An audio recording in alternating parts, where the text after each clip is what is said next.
किसी के घर जाएं तो कुछ ना कुछ लेके जाते हैं। मैं खाना खाते वक्त किसी से बात नहीं करता। ये तो बड़ा कोई खड़ूस मेहमान है। एक तो कुछ लेके नहीं आया, ऊपर से हाथी की तरह ठूसे जा रहा है, ठूसे जा रहा है।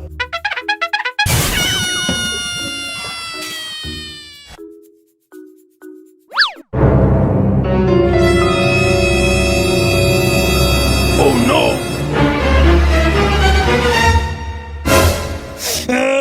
बापू!